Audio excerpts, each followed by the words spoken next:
Andiamo con la vincitrice, Pez, sei pronto? Prima posizione, Comitato Alpi Occidentali, Ski Team Valsusa, Chiara Cittone.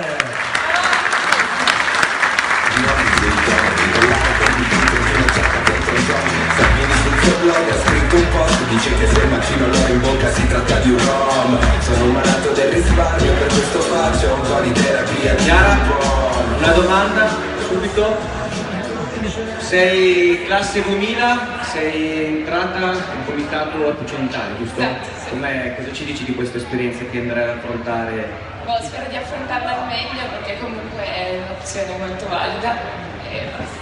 E se non sbaglio hai iniziato proprio a sciare da Da oggi, sì. E tu giustamente però il primo giorno hai detto Fabri, devo andare nel Giappone, ci penso. Certo. Bravissima, complimenti. Anche per l'allieve, foto